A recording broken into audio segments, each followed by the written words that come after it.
آقا علیہ السلام کی تشریف آوری کا وقت آیا، اس پر اللہ تبارک و تعالی نے اعلان کیا۔ پورے قرآن میں انبیاء کی آمد اور ان کی بعثت کے ذکر ہیں، مگر اللہ رب العزت نے ہر نبی کو بھیجا، ہر رسول کو بھیجا، اور یقیناً انبیاء رسولوں کو بھیجنا انسانیت پر احسان ہے، مگر اللہ تبارک و تعالی نے کسی نبی کی بعثت کو اپنی زبان مبارک سے، زبان الوہیت سے انسانیت اور اہل ایمان پر احسان کہہ کر جتایا نہیں ہے۔ احسان جتلایا صرف ولادت مصطفیٰ، میلاد مصطفیٰ پر۔ فرمایا لقد من اللہ علی المؤمنین اذ بعث فیہم رسولا، بے شک اللہ رب العزت نے اہل ایمان پر یہ احسان کیا ہے کہ اس نے اپنا محبوب رسول ان کو عطا کر دیا اور دنیا میں ان میں بھیج دیا، من انفسہم، ان کی نسلوں سے۔ اب یاد رکھ لیں یہ سوال کہ امت میلاد کی رات جشن کیوں مناتی ہے؟ مینار پاکستان کی رات لاکھوں کی تعداد میں تحریک منہاج القرآن کی دعوت پر اہالیان پاکستان اور اہالیان مصر، عرب و عجم کے لوگ عاشقان مصطفیٰ مینار پاکستان کے سائے میں جشن مولد مصطفیٰ منانے کے لیے کیوں جمع ہیں؟ سوال پیدا ہوتا ہے اللہ کے احسان کا شکر بجا لانے کے لیے۔ اور اگر کوئی خوشی نہ منائے تو اس کا مطلب یہ ہے کہ اس نے خود اپنے آپ کو زمرہ مومنین سے خارج کر دیا ہے، اس نے خود اپنے آپ کو زمرہ مومنین سے خارج کر دیا ہے، چونکہ اللہ نے فرمایا لقد من اللہ علی المؤمنین اذ بعث فیہم رسولا۔ اللہ نے تو رسول پاک صلی اللہ علیہ وسلم کو بھیج کر مومنوں پر احسان کیا ہے۔ جن پر احسان ہوتا ہے وہ شکر مناتے ہیں، جن پر احسان ہوتا ہے وہ بربلا تحدیث نعمت کرتے ہیں۔ اما بنعمت ربک فحدث، اور تم پر جب اللہ کی نعمت اور احسان ہو تو اسے کھلے بندوں اظہار کیا کرو، کھلے بندوں اظہار کیا کرو۔ قل بفضل اللہ وبرحمتہ فبذلک فلیفرحوا، تم پر جب اللہ کا فضل ہو، اللہ کی رحمت ہو تو اللہ کے فضل اور رحمت پر خوشیاں منایا کرو۔ اگر ذہنوں میں سوال آئے کہ حضور کے میلاد کی نعمت پر اللہ کا شکر بجا لانے کا یہ طریقہ جشن منانے کا کیا ہے، تو جشن منانے کا طریقہ حکم قرآن ہے۔ فرمایا قل بفضل اللہ وبرحمتہ فبذلک فلیفرحوا، اللہ کے فضل اور رحمت پر جو تمہیں ملے خوشی منایا کرو، سیلیبریٹ کیا کرو، کومیموریٹ کرو، سیلیبریٹ کرو، احتفال کرو، جشن مناؤ۔ اس لیے کہ جب عیسیٰ علیہ السلام کی امت پر اور موسیٰ علیہ السلام کی امت پر من و سلوہ اور ادھر مائدہ اترتے تھے تو اللہ رب العزت نے فرمایا تھا کہ جس دن مائدہ اترا ہے لَتَكُونُ لَنَا عِيدًا لِأَوَّلِنَا وَآخِرِنَا، جس دن اللہ کی نعمت، کھانے کی نعمت آسمان سے اتری ہے، یہ دن اگلوں اور پچھلوں کے لیے عید کا دن بنایا جائے گا۔ اگر اللہ کی نعمت دسترخوان نعمت اترے تو اگلی پچھلی نسلوں کے لیے وہ دن عید کا دن بن جائے، اور جس دن ساری کائنات کی نعمتوں کا وسیلہ خود محمد مصطفیٰ اترے، وہ دن کل نسلوں کے لیے عید کا دن کیوں نہ بن جائے۔ تو اللہ نے احسان جتلایا، اور احسان کسی عام نبی اور رسول کی آمد پہ نہیں، فقط آقا پہ جتلایا۔ اور پھر آگے حکم دیا کہ یہ احسان میں نے صرف حضور علیہ السلام کے ظاہری زمانے کے لوگوں پر، صحابہ پر نہیں کیا، ان کی بعد کی نسلوں پر بھی کیا ہے، تاکہ قیامت تک ولادت مصطفیٰ، میلاد مصطفیٰ پر خوشیاں فلیفرحوا، خوشیاں منانے کا عمل تسلسل سے جاری رہے۔ قرآن مجید نے کہا اگلی آیت میں هو الذی بعث فی الامیین رسولا، سورہ جمعہ میں اللہ نے اپنا رسول بھیجا، کرم کیا، وآخرین منہم لما یلحقوا بہم، اور یہ احسان نہ صرف اس زمانے کے لوگوں پر ہے بلکہ ان لوگوں پر بھی ہے جو بعد کے زمانوں میں آئیں گے، جن کی ملاقات اس دور کے صحابہ سے نہیں ہوئی۔ بعد کے زمانے میں آنے والی نسلوں پر بھی احسان اسی طرح ہے۔ ذالک فضل اللہ، اور میرے مصطفیٰ کی آمد اللہ کا فضل ہے، یؤتیہ من یشاء واللہ ذو الفضل العظیم، جس کو چاہتا ہے اللہ فضل عطا کرتا ہے، اور اللہ اس عظیم فضل کا مالک ہے۔ تو حضور کی آمد کو اللہ نے فضل عظیم قرار دیا۔ اور یاد رکھ لیں، آمد آتی رہتی، ہوتی رہتی ہے، مہمان آتے رہتے ہیں، اور جو سلطان ہوتا ہے، بادشاہ ہوتا ہے، جو صدر مجلس ہوتا ہے، وہ سب سے آخر پہ آتا ہے۔ جب وہ آ جائے تو اس کے بعد کوئی کرسی کسی اور کے لیے نہیں چھوڑی جاتی، دروازے بند ہو جاتے ہیں۔ وہ مہمانوں کا آخری مہمان ہوتا ہے۔ یہ اس بات کو سمجھانے کے لیے کہ جب میرے مصطفیٰ صلی اللہ علیہ وسلم آ گئے تو ان کی آمد پر میں نے نبوت اور رسالت کا سلسلہ بند کر دیا۔ اب کائنات کروڑوں برس رہے یا اربوں برس رہے، مصطفیٰ کی آمد کے بعد نہ کسی نبی کی بعثت ہوگی، نہ کسی رسول کی بعثت ہوگی، نہ کسی پر کوئی وحی اترے گی، نہ کوئی کتاب آئے گی۔ فرمایا ما کان محمد ابا احد من رجالکم ولکن رسول اللہ وخاتم النبیین۔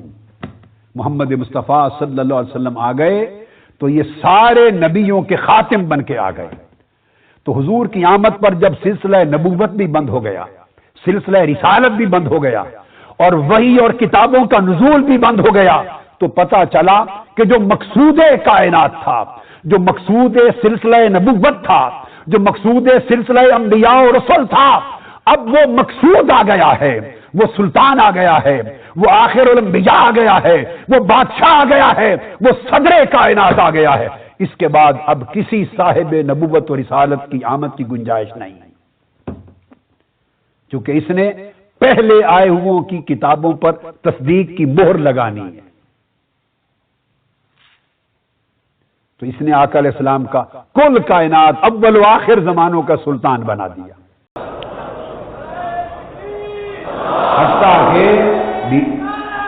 حتیٰ کہ بیمار ہو جاؤں، کتنی بیماری ہو جائے، دنیا میں کئی ملکوں میں علاج کے لیے بھی چلا جاؤں، تو اپنی مرض کے لیے دعا بھی نہیں کرتا۔ جس چیز کا کھانے کا نہ رہے، کچھ فاقہ آ جائے تو تب بھی دعا نہیں کرتا، شرم آتی ہے۔ مطلب میں دنیا کے لیے کبھی اللہ سے نہ کبھی چاہا، نہ چاہتا ہوں، نہ دنیا کے لیے چاہتا ہوں، نہ دنیا کے لیے کرتا ہوں، نہ دنیا کی فکر کرتا ہوں۔ جو سوچتا ہوں، جو چاہتا ہوں، جو کرتا ہوں، صرف اللہ کے لیے۔ بس میں نے کہی ہے اسم اعظم ہے، تو آپ اس اسم اعظم کو شروع کر لیں تو آپ کا بھی یہی حال ہو جائے گا۔ ساری رات بٹھائیں گے، صبح تک کوئی نہیں اٹھے گا۔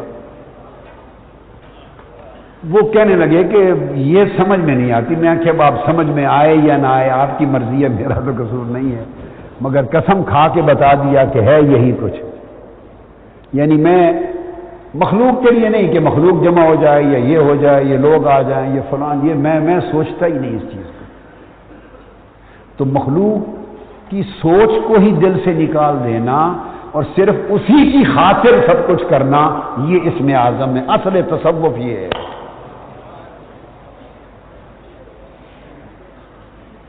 اب انہوں نے پوچھا، انہوں نے یوں لفظوں میں نہیں بتایا آگے، مگر اسم اعظم کی بحث کرتے ہوئے بات کی کہ پوچھا یا غلام، اب اسم اعظم کی وضاحت ہو رہی ہے مگر ایک اور انداز ہے۔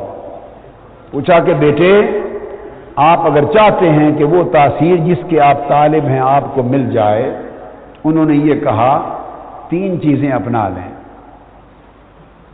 کیا؟ یا غلام ان الزاہدین فی الدنیا، دنیا میں زہد اختیار کرنے والے قد اتخذوا الرداء عن اللہ لباسا، 3 چیزیں جمع ہو جائیں تو یہ اسم اعظم ہے۔ 3 چیزیں زندگی میں جمع ہو جائیں تو یہ اسم اعظم ہے۔ لوگوں نے لکھا، کسی نے الحی القیوم لکھا، یعنی وہ ایک اور معنی ہے، وہ ایک اور معنی ہے۔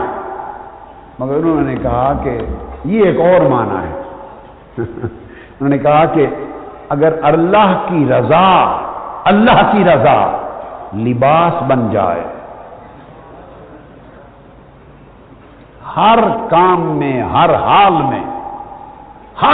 میں آپ تنگ دستی میں ہو یا فراخی میں ہو، شفا میں ہو، صحت مندی میں ہو یا بیماری میں ہو، تنگی میں ہو، پریشانی میں ہو یا خوشی اور فرحت میں ہو، راحت میں ہو، جس حال میں رب رکھے اس پہ راضی رہنا، جس حال میں رکھے اس پہ راضی رہنا۔ اللہ کی یہ رضا اگر لباس بن جائے، وَحُبَّهُ دِثَارًا، اور اللہ کی محبت پھر اس لباس کا جبہ بن جائے، ہائے ہائے ہائے، اللہ کی محبت پھر اس رضا کے لباس پر پھر جبہ بن جائے، اس کی زینت بن جائے۔ وَالْأَثَرَةَ لَهُ شِعَارًا، اور اللہ کے لیے جو کچھ دستیاب ہو وہ ایثار کر دینا، قربان کر دینا، یہ شعار بن جائے تو یہ اسم اعظم ہو جاتا ہے۔ میں نے تو یعنی اپنی بچپن کی لائف سے آج کے دن تک جتنا پڑھا اولیاء کا، سلف صالحین سے لے کے آج تک، اس سے بڑا وظیفہ پڑھا بھی نہیں ہے اور اس سے بڑا وظیفہ برتا بھی نہیں ہے۔ جو میں نے کیا اس سے بڑا وظیفہ کوئی نہیں دیکھا۔ آخری بات بتاتے ہیں، میرے پاس ایک بار علماء کرام کا ایک وفد آیا، یہ بات ہے 80s کے زمانے کی، کیا یعنی 85 86 87 کا کوئی زمانہ ہوگا۔ وہ آئے علماء، ان میں سے ایک کا تو نام بھی مجھے یاد ہے ابھی تک، وہ زندہ بھی ہیں، پیر ہیں اب، وہ اس وقت عالم دین تھے، پھر خلافت لے لی تھی کسی جگہ سے، پھر وہ خود پیر بھی ہو گئے، تو خطاب بھی کرتے ہوں گے۔ تو اب تو عمر مجھ سے تھوڑی زیادہ ہوگی، اور کچھ 2-3 علماء ان کے ساتھ اور تھے، 3-4 کا وفد تھا، اور ان کو بھیجا تھا جامع نعیمیہ سے، ایک اجلاس ہوا جامع نعیمیہ میں، مفتی محمد حسین نعیمی صاحب تھے اس اجلاس میں، مفتی عبدالقیوم ہزاروی صاحب تھے، اور اس طرح باقی اس زمانے کے جو جید علماء اور جو محتمم تھے، مدارس کے سربراہان، اور کافی سارے ایک کمرے میں بیٹھے، اتفاقاً وہاں مجھے ڈسکس کرنا شروع کر دیا انہوں نے۔ جب ڈسکس کیا، اور ڈسکشن یہ تھی ان کی، یہ جو وہ علماء کے وفد نے مجھے آ کے بتایا، جن کے وہ سربراہ، جن کا نام بھی مجھے یاد ہے اور وہ زندہ ہیں، میں لوں گا تو آپ سب کو پتہ ہے، ان کا نام کا پتہ ہوگا، معروف نام ہے۔ ان علماء کو یہ معلوم تھا کہ یہ میرے بہت قریب ہیں، میرے زمانہ طالب علمی سے وہ عالم دین میرے بہت قریب تھے، بعد میں پیر طریقت ہو گئے جی۔ تو جب میں پنجاب یونیورسٹی میں ماسٹرز کرتا تھا، لاء کرتا تھا، تو تب بھی میرے پاس وہ کثرت سے آتے اور میرے خطابات پہ بھی مجھے لے جاتے تھے، خطاب کروانا جلسے، وہ 70s کے زمانے کا قرب تھا، ان کو معلوم تھا۔ انہوں نے کہا آپ جائیں اور ایک وفد لے جائیں اور مجھ سے پوچھیں۔ انہوں نے اس بات پہ اجماع کیا، تمام علماء جو اکابر بزرگ تھے، کہ میرے پاس ڈیفینیٹلی اسم اعظم ہے، اس پر انہیں کوئی شک نہیں تھا، کسی ایک کا بھی اختلاف رائے۔ وہ کہتے تھے کہ ہم جلسے کر کر کے مر جاتے ہیں تو بندے 100 نہیں جمع ہوتے، 150 نہیں آتے، اور آتا ہے تو بیٹھتا ہی کوئی نہیں ہمارے جلسوں، خطاب کے دوران ہی اٹھ کے چلے جاتے ہیں، اور یہ ہزارہ لوگ جہاں چلے جائیں آ جاتے ہیں، اور ساری رات بیٹھائے رکھیں، اٹھ کے جاتا ہی کوئی نہیں۔ یہ ان کے پاس تسخیر قلوب کا کوئی اسم اعظم کا وظیفہ ہے، جس سے لوگوں کے دلوں کو مسخر کر کے اپنے پاس جما لیتے ہیں، تو لوگ ہٹتے نہیں۔ انہوں نے کہا یہ تو امر طے ہے، مگر جا کے پوچھیں کہ وہ تسخیر قلوب کا جو اسم اعظم ہے وہ ہے کیا ان کے پاس وظیفہ۔ انہوں نے کہا ہم نے بھی دیکھا کئی بار، جب آتے ہیں تو پڑھ رہے ہوتے ہیں، پڑھتے ہیں، خطاب سے پہلے بھی پڑھ رہے ہوتے ہیں، بیٹھے بھی، بس ہر ایک نے اپنا قیاس۔ چونکہ سارے علماء اور اس زمانے کے بزرگ عالم دین سب میرے ساتھ ان کی ملاقات رہتی تھی نا، ساروں کی کثرت کے ساتھ، وہ میرے پاس آئے تو انہوں نے یہ بات مجھے بتا بھی دی ساری، اور کہا کہ ہماری ڈیوٹی لگی ہے، بتائیں کیا وظیفہ ہے آپ اس میں۔ میں نے کہا وظیفہ تو ہے، میں بتا دیتا ہوں، لیکن آپ کو یقین نہیں آئے گا، فائدہ نہیں، آپ مانیں گے نہیں۔ انہوں نے کہا نہیں ہمیں یقین آئے گا، ہماری تو بڑی زندگی گزری ہے آپ کے ساتھ۔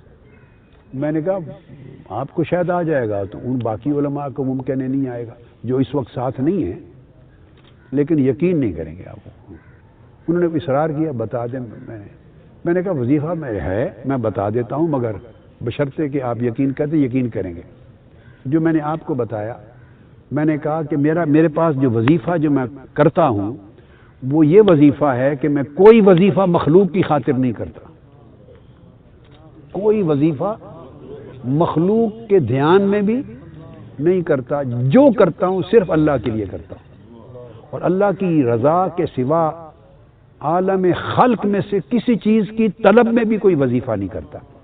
تو مخلوق کے لیے کوئی وظیفہ کسی کے دل کھینچ اور تسخیر کر یا فلاں کر یا فلاں کر، کسی کو دھیان میں ہی نہ لانا، یہ میرا وظیفہ ہے، اور صرف اللہ کی طرف دھیان رکھتا ہوں۔ وہ مجھ سے سمجھ لیا انہوں نے، اس کے بعد اس موضوع پر نہیں ملے، بتا دیا ہوگا، اب اللہ بہتر جانے کسی نے یہ وظیفہ مانا یا، مگر اس سے بڑا وظیفہ نہیں اگر آپ اس کو پریکٹس کریں۔ میں بچہ تھا، چھوٹی عمر میں ابا جی قبلہ کی زبان سے یہ نصیحت سنی تھی، اور یہ نصیحت کے الفاظ ان کے وضع کردہ نہیں تھے، یعنی یہ ایک معروف نصیحت تھی جو اس زبان میں چلتی تھی، جو پرانے لوگ یہ کہا کرتے تھے۔ میں نے ابا جی قبلہ سے سنا کہ ہاتھ کار ول دل یار ول، کار سے مراد کام کاج، دنیا کا جو کام کاج آپ کے لیے فرض اور جائز ہے اس کے لیے ہاتھ بڑھائیں اور کرتے رہیں، مگر دل صرف یار کی طرف رکھیں،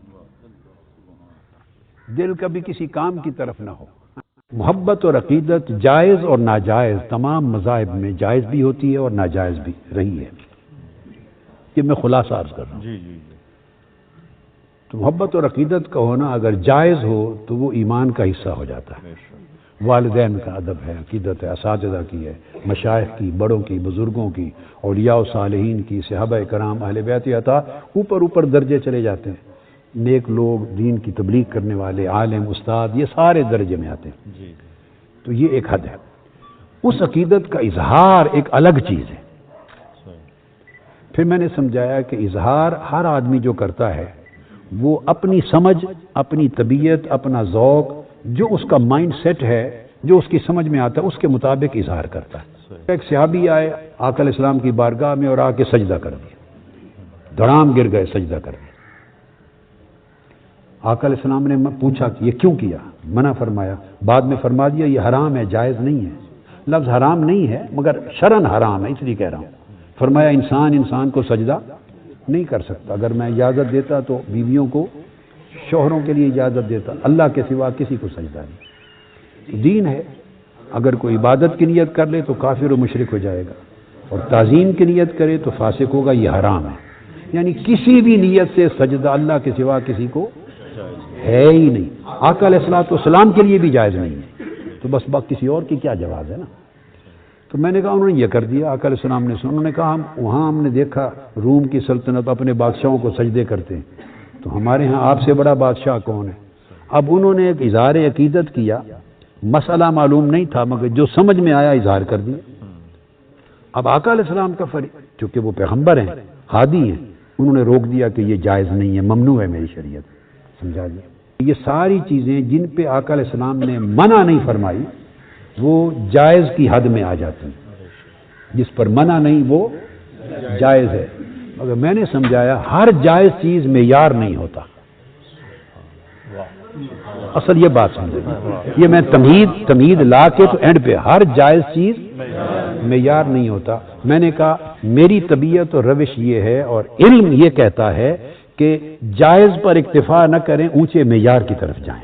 صحابہ کرام میں اگر اس کو فرق کرنا ہو تو خلفائے راشدین کا اسوہ سب سے اعلیٰ، سیدنا صدیق اکبر، سیدنا فاروق اعظم، سیدنا عثمان غنی، سیدنا علی المرتضیٰ، اور اکابر جد صحابہ کرام جن کو کثرت کے ساتھ حضور علیہ السلام کی صحبت ملی، کثرت کے ساتھ، ورنہ تو جب آپ نے خطبہ حجۃ الوداع دیا تو 1.25 لاکھ کے قریب صحابہ سن رہے تھے آپ کے، تو صحابی تھے، مگر جن کو کثرت کے ساتھ صحبت ملی ان کا فہم اور اس کا درجہ اور تھا، جنہوں نے 1-2 بار زندگی میں آ کے زیارت کی چلے گئے ان کا فہم اور فہم کا درجہ اور تھا۔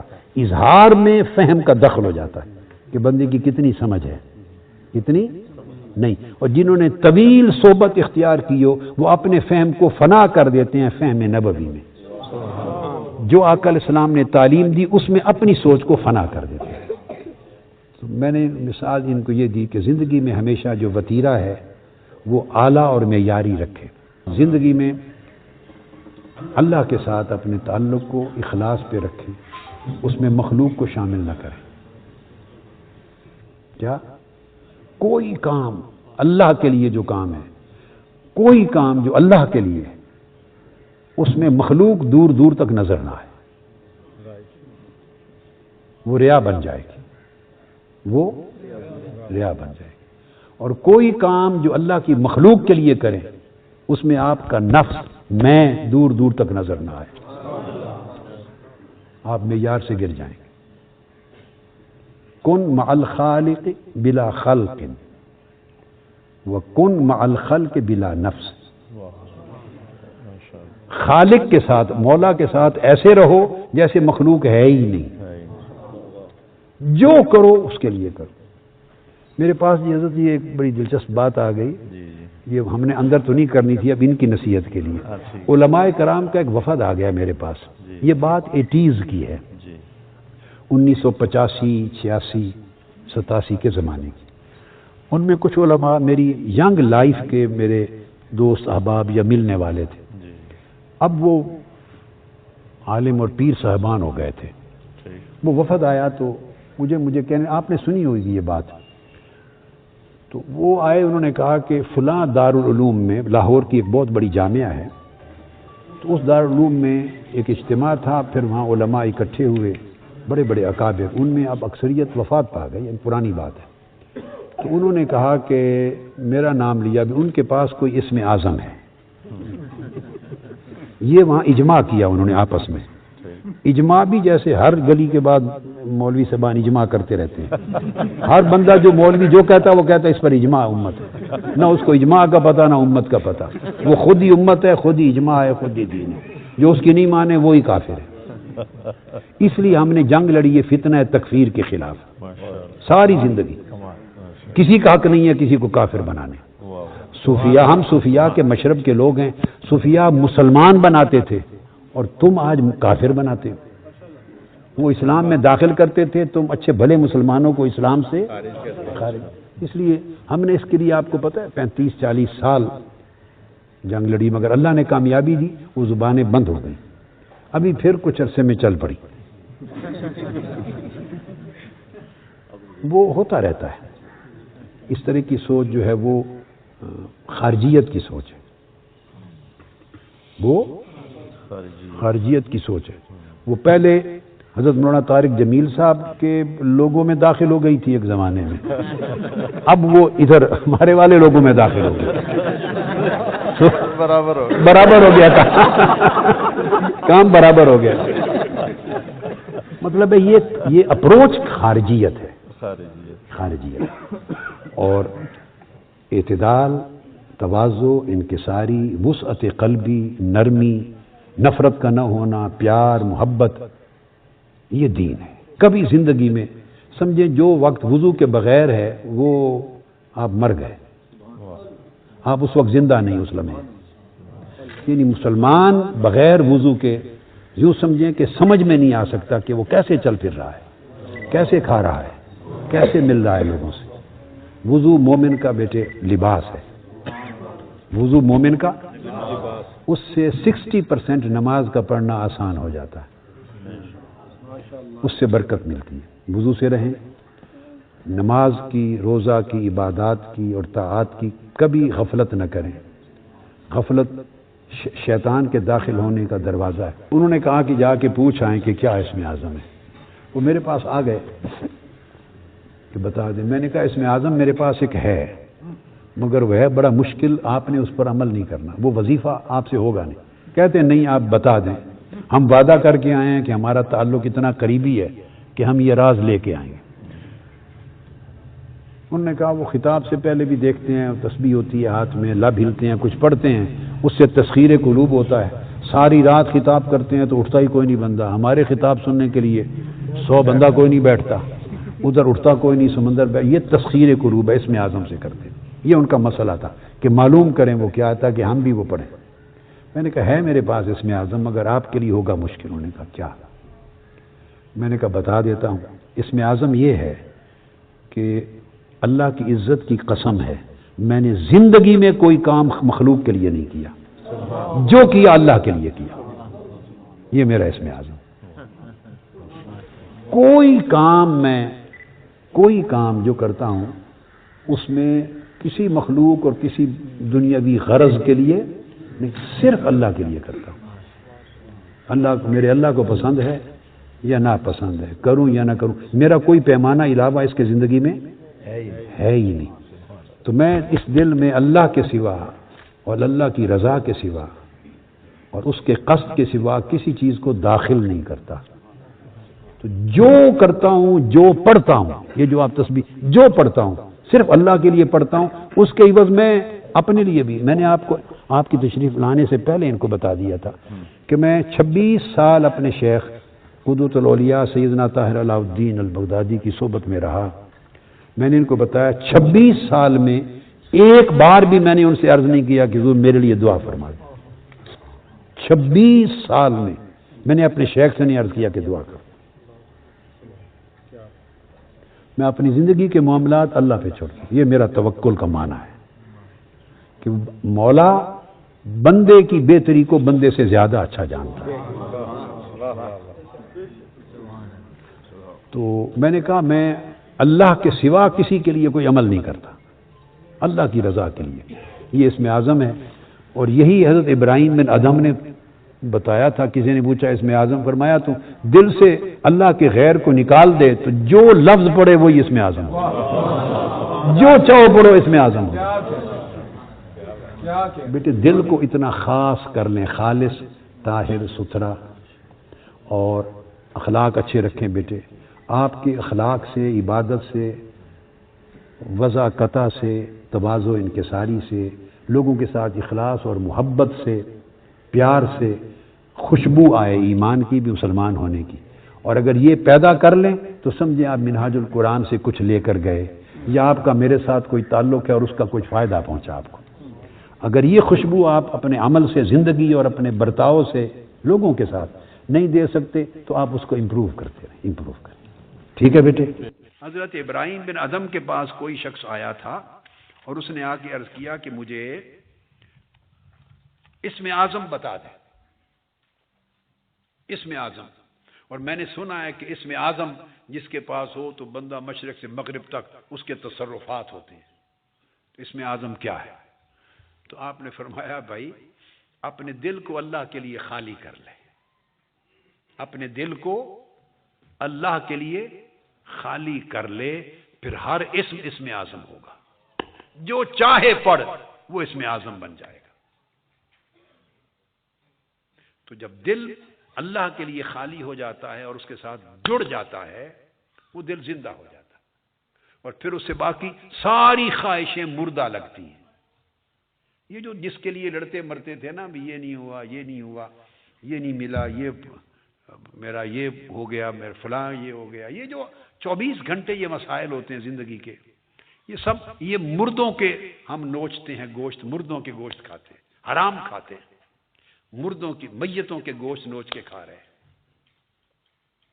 اور اگر دل اللہ کے ساتھ جڑ جائے اور دل کی خلوت میں اللہ جلوہ گر ہو جائے اور بندہ اپنے دل کے ساتھ اللہ کے ساتھ رہنے لگے، بندے کا دل اللہ کے ساتھ اللہ کے حضور میں رہنے لگے، پھر وہ ان ساری خواہشوں کو دیکھے گا جو پہلے جن کے لیے جیتا مرتا تھا، اس کو نظر آئیں گی وہ یہ تو قبرستان تھا سارا، یہ تو سارے مردے تھے، تو میں مردوں کے پیچھے پڑا رہا، اب الحی الذی لا یموت کے ساتھ جڑا ہوں، اس زندہ کے ساتھ جڑو تو ہر چیزوں سے نجات مل جائے گی۔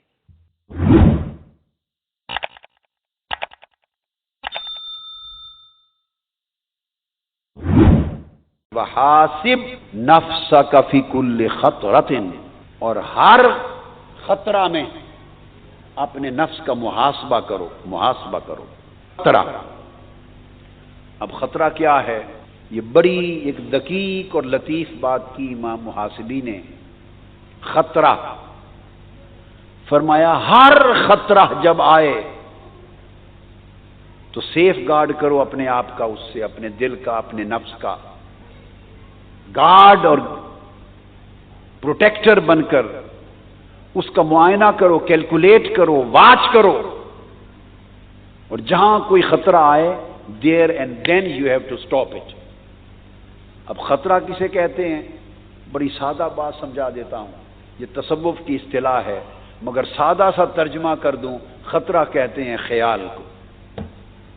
کسے کہتے ہیں؟ کوئی برا خیال آئے، any negative thought, the first entrance of the negative thought in your mind, stop it there and then. یہ تصوف ہے۔ کوئی برا خیال آئے، فرمایا اپنے دل و دماغ کے دروازے پر پہرے دار بن کر، گارڈ بن کر، چوکیدار بن کر، سیکیورٹی گارڈ بن کر کھڑے ہو جاؤ، اپنے دل کے دروازے پر، نفس کے دروازے پر، اپنے دماغ اور اپنے مائنڈ کے دروازے پر گارڈ بنو۔ اور کیا؟ جب کوئی برا خیال آئے اسی وقت اس برے خیال کو جھٹک دو، چونکہ وہ برا خیال ساری تباہی کا سبب بننے والا ہے، اس لیے اسی کو خطرہ کہا گیا۔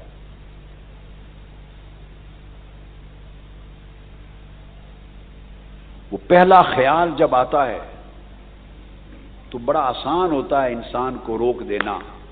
جو ہی پہلا برا خیال آیا، یہ بڑی امپورٹنٹ نصیحت ہے، بڑی امپورٹنٹ نصیحت ہے، ہر ایک کے کام آئے گی۔ آپ جب کوئی گناہ کرتے ہیں، برائی کرتے ہیں زندگی میں، جب بھی، تو کبھی تو زندگی میں پہلا خیال آیا ہوگا، آتا ہے نا؟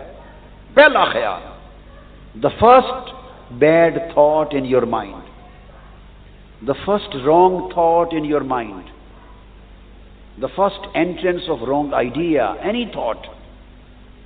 تو فرمایا جب پہلا خیال آئے، آپ کا کام تھا کہ اس کو وہیں روک دیتے، کاٹ دیتے، دروازہ بند کر دیتے، نکال دیتے۔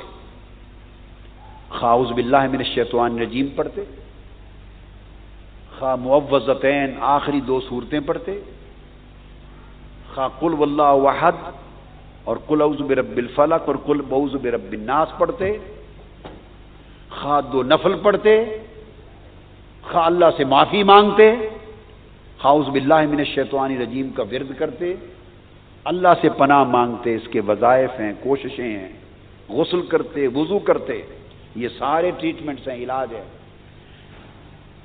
جب برا خیال آتا ہے، ہم نے کبھی ان میں سے ایک کام بھی کیا ہے؟ بولیے۔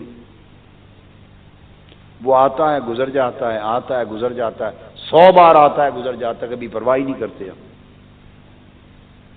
We never bother. When the first wrong thought comes to our mind, we never bother. It comes and goes away. It again comes and goes away. It again comes and goes away. It keeps on coming again and again. تو امام فرماتے ہیں کہ جب وہ پہلی بار آیا تھا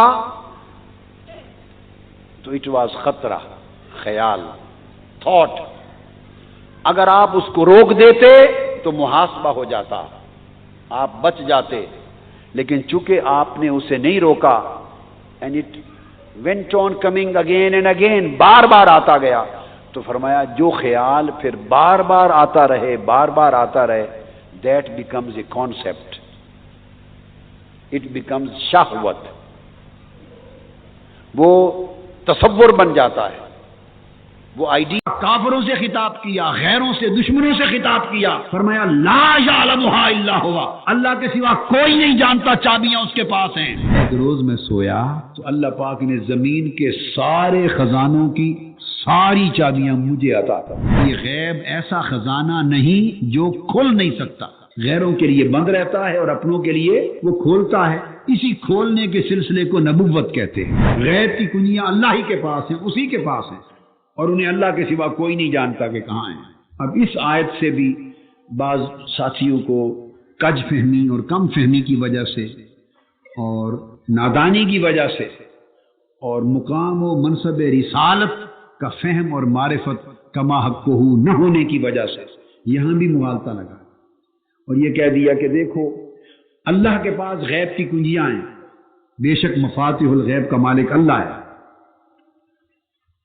لہذا اس کو اس کے سوا کوئی نہیں جانتا۔ تو اس کا یہ مفہوم لے لینا کہ یہاں بھی نفی ہو گئی کہ بس اب غیب کا علم اللہ کے سوا کسی اور کو نہیں ہے۔ اگر یہ معنی اس کا لے لیا جیسے بہت سے ساتھی غلطی سے لے بیٹھتے ہیں تو یہ قرآن مجید کے ساتھ کفر ہو جائے گا۔ نؤمن ببعض ونکفر ببعض، ایسی ہوگا کہ قرآن کے بعض حصے کو مان لیا اور بعض کا انکار کر دی۔ نہیں، قرآن کو ٹوٹیلٹی میں لینا چاہیے۔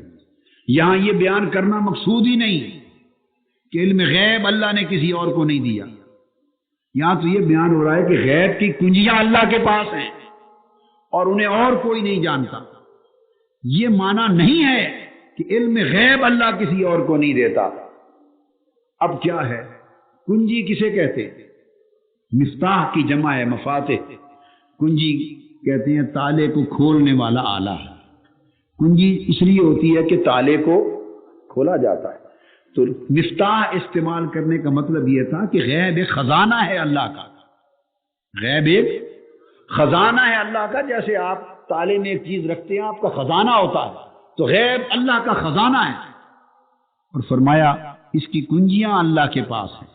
تالے کا کام ہوتا ہے بند کرنا اور کنجی کا کام ہوتا ہے کھولنا۔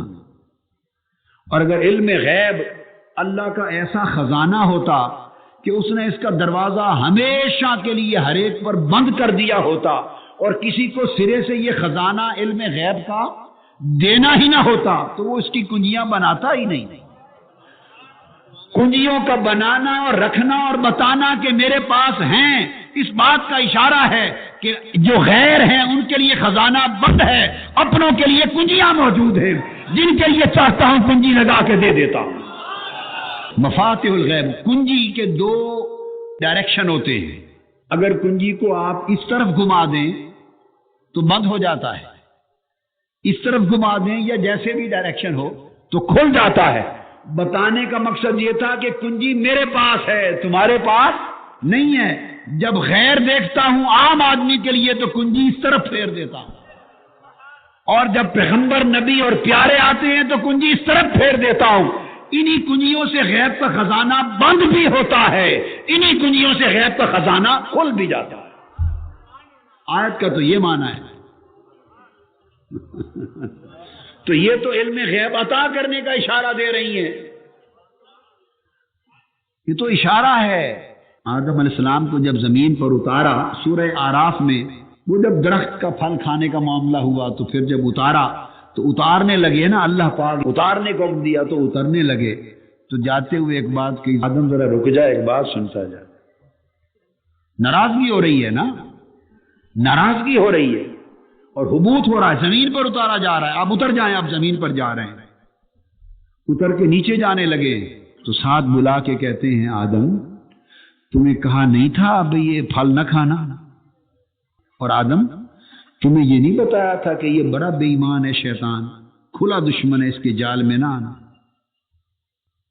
اب آپ ایمان سے کہیے، کسی کو سزا دے کے اگر معاذ اللہ دھتکارنا مقصود ہو اور سزا دے کے بھگا دینا مقصود ہو تو اسے روک کر پیچھے کوئی اس طرح کی باتیں کرتا ہے؟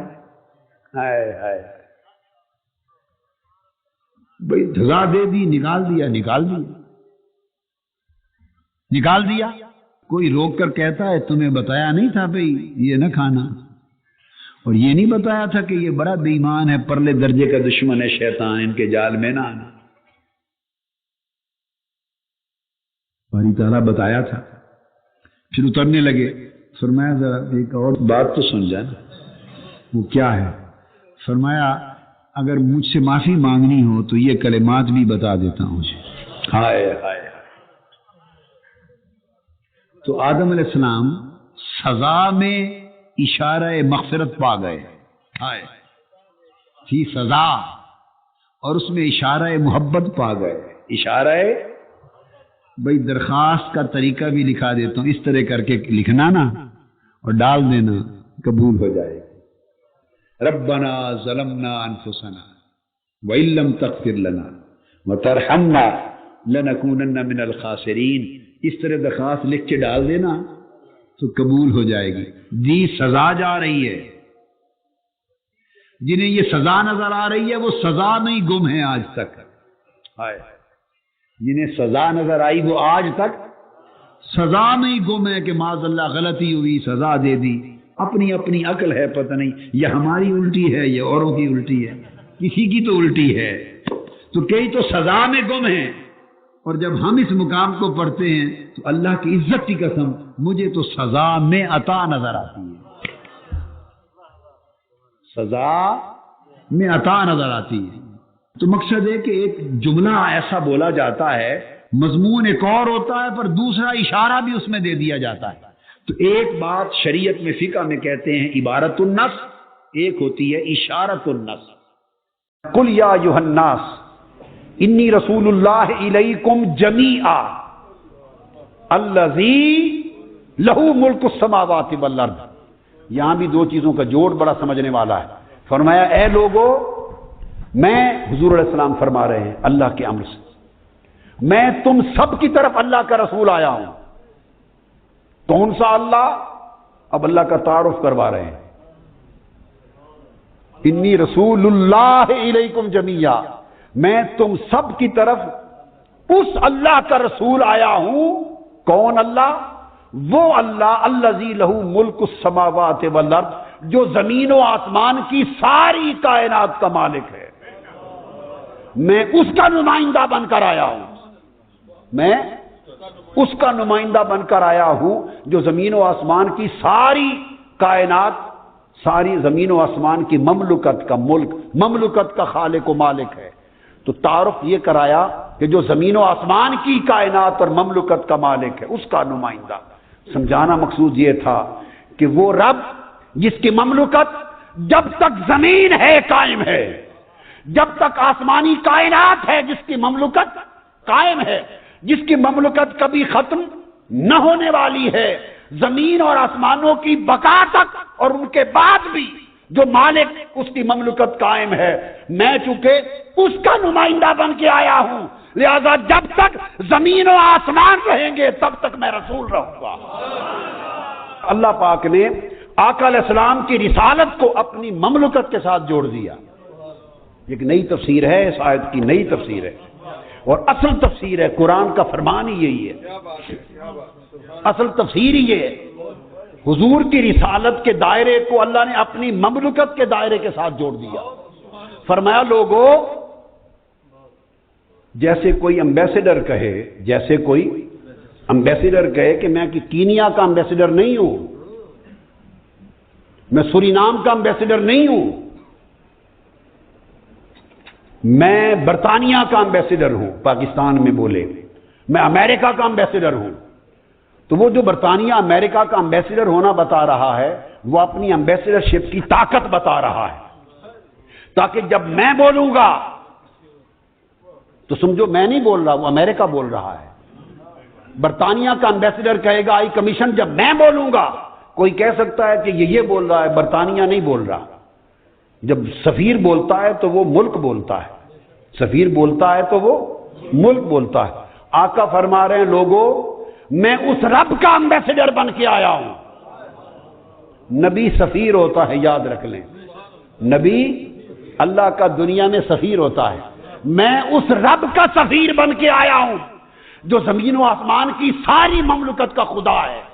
تو جہاں جہاں تک اس کی خدائی ہے وہاں وہاں تک اس سفیر کی مصطفائی ہے، وہاں وہاں تک اس کی مملکت ہے، وہاں وہاں تک میری سفارت ہے، سفارت ہے، رسالت ہے۔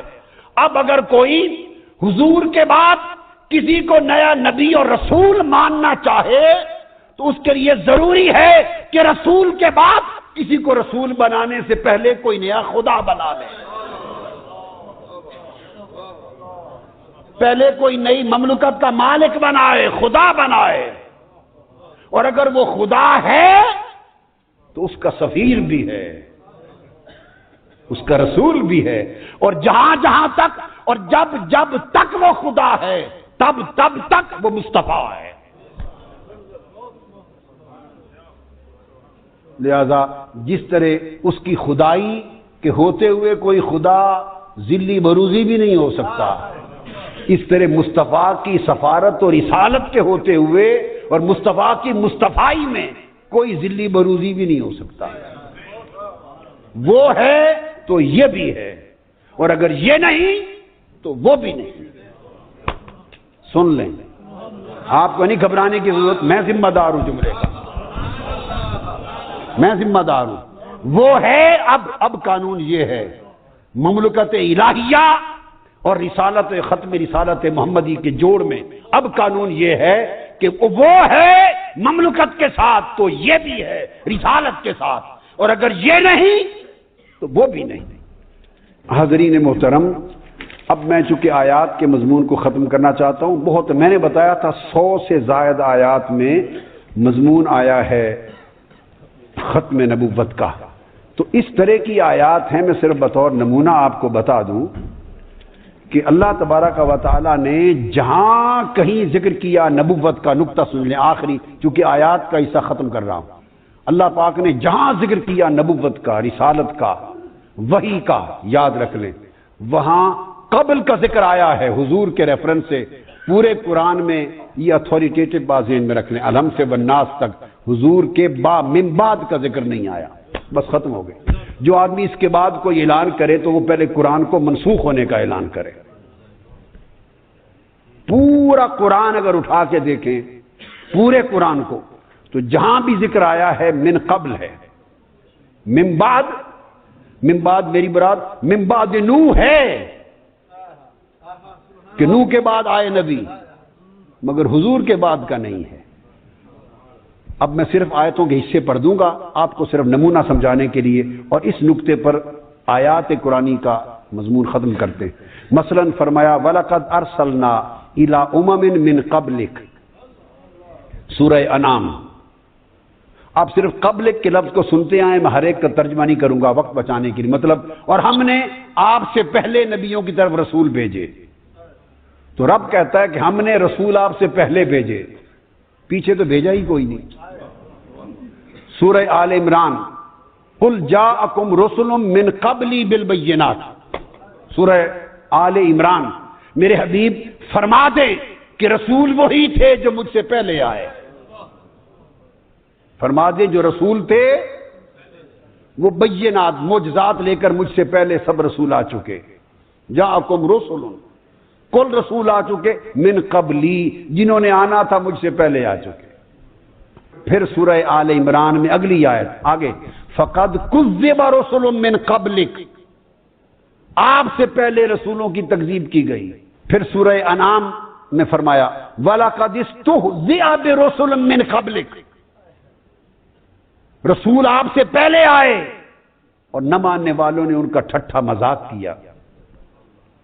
پھر فرمایا سورہ انعام میں قد کذبت رسل من قبلک، پھر فرمایا سورہ یوسف میں وما ارسلنا من قبلک الا رجالا نوحی الیہم، ہم آپ سے پہلے لوگوں پر جنہیں نبی بناتے وحی کیا کرتے تھے، آپ کے بعد نہ کوئی نبی بنایا نہ کوئی وحی بھیجی۔ سورہ رعد میں فرمایا وَلَقَدِ اسْتُهْزِئَ بِرُسُلٍ مِّن قَبْلِكَ، سورہ رعد میں وَلَقَدْ أَرْسَلْنَا رُسُلًا مِّن قَبْلِكَ، سورہ نحل میں وَمَا أَرْسَلْنَا مِن قَبْلِكَ إِلَّا رِجَالًا نُوحِي إِلَيْهِمْ، پھر سورہ نحل میں فرمایا تَاللَّهِ لَقَدْ أَرْسَلْنَا إِلَىٰ أُمَمٍ مِّن قَبْلِكَ، اللہ نے اپنی قسم کھائی، اللہ نے کہا مجھے اللہ کی قسم، قسم نبی کی زبان سے کہلوا رہا ہے، اللہ کی قسم جتنے رسول بھیجنے تھے مصطفیٰ آپ سے پہلے بھیج چکے۔ سورہ نحل۔ الغرض سورہ حج وما ارسلنا من قبلک من رسول ولا نبی، سورہ فاطر فقد کذبت رسل من قبلک، سورہ زمر وَلَقَدْ أُوحِيَ إِلَيْكَ وَإِلَى الَّذِينَ مِن قَبْلِكَ، سورہ انبیاء وَمَا أَرْسَلْنَا مِن قَبْلِكَ مِن رَّسُولٍ إِلَّا نُوحِي إِلَيْهِ، سورہ بنی اسرائیل فرمایا سنت من قد ارسلناک من قبلک من رسلنا، فرمایا اللہ نے ہماری سنت یہ ہے کہ آپ سے پہلے رسولوں کو بھیجا کرتے تھے، اب آپ کے بعد تو بھیجنا اللہ کہتا ہے میری سنت ہی نہیں ہے۔ اللہ نے کہا میری سنت کا لفظ، میری سنت ہی نہیں آپ کے بعد بھیجنا کسی کو، میری سنت وہی ہے جو آپ سے پہلے۔ اور آخری آیت بتا کر 100 آیتوں میں سے چند نمونے کے طور پر بتا دی۔